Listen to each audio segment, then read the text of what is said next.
বাংলাদেশের সাথে যদি ভারত ঝামেলা করে, যুদ্ধের কথা একটু পরে আসতেছি, তাহলে মায়ানমার, সেভেন সিস্টার এবং ভারতও শান্তিতে থাকবে না। এখন ভারত এবং সেভেন সিস্টারকে এই ইউনূস সাহেব কিন্তু আলাদা করে বলেছেন যে কলকাতায় স্লোগান শোনা যায় দিল্লি না ঢাকা, ঢাকা ঢাকা।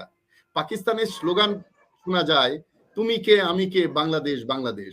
তো বাংলাদেশ আগের জায়গায় আর নাই, কখনোই বাংলাদেশের বন্ধু ছিল না। এমনকি পাকিস্তান আমলে আমরা যখন পূর্ব পাকিস্তান ছিলাম তখনও বন্ধু ছিল না, স্বাধীন হওয়ার পরেও বন্ধু ছিল না।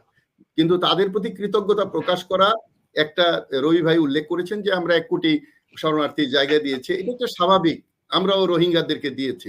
সঠিক রাজনীতি করেনি, তারা বাংলাদেশের সাথে সম্পর্ক তৈরি করেনি, একটা নির্ধারিত সরকারের সাথে সম্পর্ক তৈরি করেছে।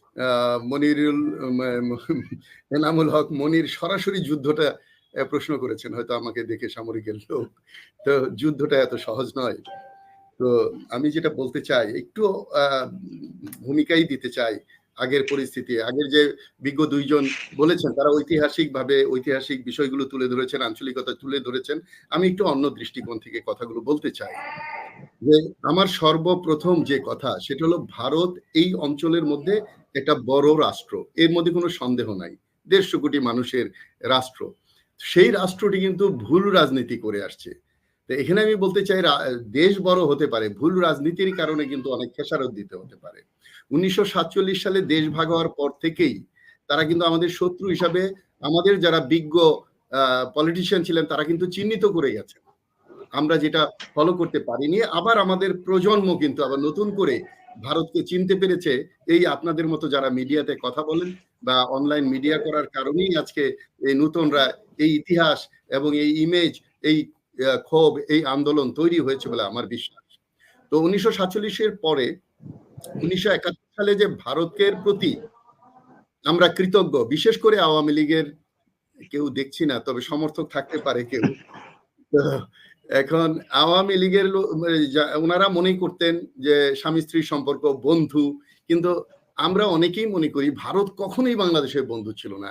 এমনকি পাকিস্তান আমলে আমরা যখন পূর্ব পাকিস্তান ছিলাম তখনও বন্ধু ছিল না, স্বাধীন হওয়ার পরেও বন্ধু ছিল না। কিন্তু তাদের প্রতি কৃতজ্ঞতা প্রকাশ করা একটা, রবি ভাই উল্লেখ করেছেন যে আমরা 1 কোটি শরণার্থীর জায়গা দিয়েছি, এটা তো স্বাভাবিক, আমরাও রোহিঙ্গাদেরকে দিয়েছি। তো এই ধন্যবাদ তারা পেতে পারে, কিন্তু ভারতের কৃতজ্ঞতা বোধ থাকা উচিত এবং বাংলাদেশের প্রতি কৃতজ্ঞ থাকা উচিত যে তাদের পরম শত্রু পাকিস্তানকে ভাঙতে পেরেছে। পাকিস্তানকে ভাঙার ব্যাপারে আমাদের স্বাধীনতা এবং পাকিস্তানের ভুল রাজনীতি কাজ করেছে, এটা ভারতের বোঝা উচিত। তবে সবচেয়ে মজার বিষয় হলো 2009 সাল থেকে 2024 এখানে ভারত যা খেলা খেলেছে, যেটা আন্তর্জাতিক ক্ষেত্রে অত্যন্ত নিগৃহীত হবে, ভবিষ্যতে ইতিহাসে নিগৃহীত হবে। ভবিষ্যতে এই এলাকার দেশগুলো এবং জনগণ এটাকে ভালোভাবে দেখবে না এই ভুল রাজনীতির জন্য। তারা সঠিক রাজনীতি করেনি, তারা বাংলাদেশের সাথে সম্পর্ক তৈরি করেনি, একটা নির্ধারিত সরকারের সাথে সম্পর্ক তৈরি করেছে। এটাও এইখান থেকেও পৃথিবী হয়তো শিক্ষা নেবে যে কোনো দেশের সাথে সম্পর্ক করা ভালো সরকারের সাথে সম্পর্ক করার চেয়ে। অন্যান্য দেশে আন্তর্জাতিক সম্পর্ক যখন গতি পায় তখন দেখবেন যে বিরোধী দল অন্যান্য দলগুলোর সাথে, সুধী সমাজের সাথে ওই দেশগুলো কথা বলে ব্যবসা বাণিজ্যের জন্য বিভিন্নভাবে।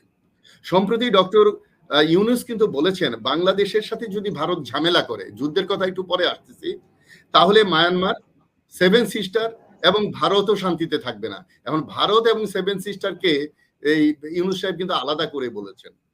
আপনি খেয়াল করে দেখেন, ভারতকে নিরাপদ থাকতে হলে এই রাজনীতি, আঞ্চলিক রাজনীতিগুলি সুস্থভাবে করতে হবে। এবং ডক্টর ইউনূস আরেকটা কথা বলেছেন, এখন সময় এসেছে সার্ককে পুনর্জীবিত করা, এবং সার্ক ব্যর্থ হয়েছে শুধুমাত্র ভারতের নোংরা রাজনীতির জন্য। কিন্তু ভারতের এটা বোঝা উচিত যে সার্ক টিকে থাকলে তারা নেতৃত্ব দিতে পারতো, সার্কের টিকে থাকলে তারা যে একটা বড় দেশ হিসেবে নেতৃত্ব দেওয়ার যে সুযোগ ছিল সেটা তারা গ্রহণ করতে পারেনি, নিতে পারে নাই। ইদানিং স্লোগান শোনা যাচ্ছে, খুব আশ্চর্য যে কলকাতায় স্লোগান শোনা যায় দিল্লি না ঢাকা, ঢাকা ঢাকা। পাকিস্তানের স্লোগান শোনা যায় তুমি কে আমি কে, বাংলাদেশ বাংলাদেশ। তো বাংলাদেশ আগের জায়গায় আর নাই। আপনি দেখেন ভুটানে 5 লক্ষ লোক, ভুটান ভারতের সৈন্য কিন্তু রাখতে পারে নাই। ভুটান সহ বাংলাদেশ, শ্রীলঙ্কা এইসব দেশের সাথে এই মানে ভারত ভালো সম্পর্ক তৈরি করতে পারেনি, যার জন্য তাদের রাজনৈতিক এই ভুলের কারণে তাদেরকে খেসারত দিতেই হবে। তবে ওই 2009 থেকে 24-এর মধ্যে ভারত বাংলাদেশের বুক চিরে রেল এবং রাস্তা নেওয়ার চেষ্টা করেছিল এবং বন্দরগুলো নিয়ন্ত্রণ করার চেষ্টা করেছিল। এমনকি তারা উপকূলে রাডার বসিয়ে সমগ্র অঞ্চল এর উপর চোখ রাখার চেষ্টা করেছিল।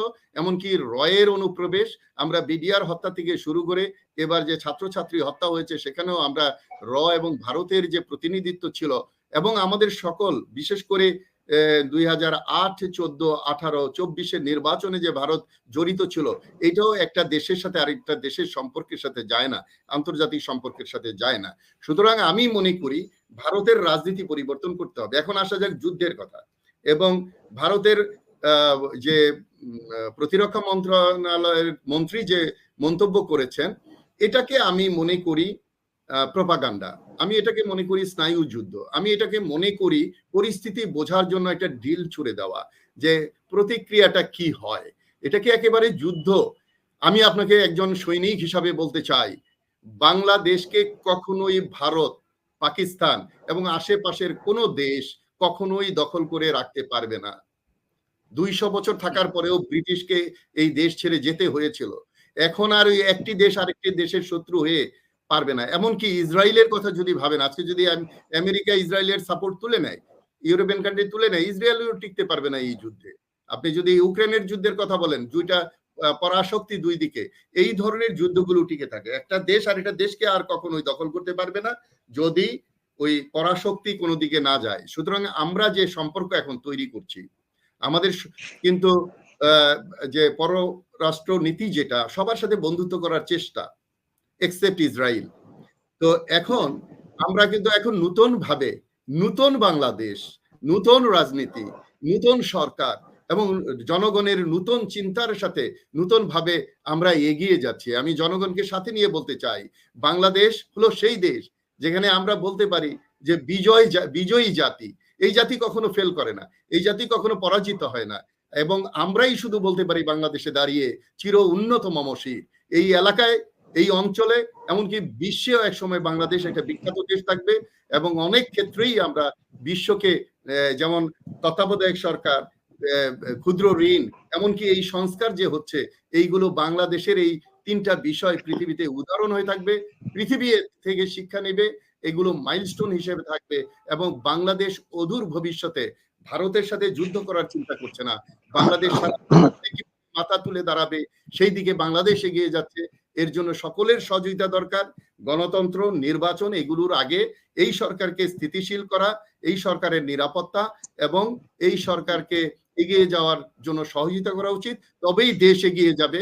আমরা আর ফেল করতে চাই না, আমরা পরাজিত জাতি হতে চাই না, আমরা বিজয়ী জাতি আছি, অতীতে ছিলাম, ভবিষ্যতে থাকতে চাই।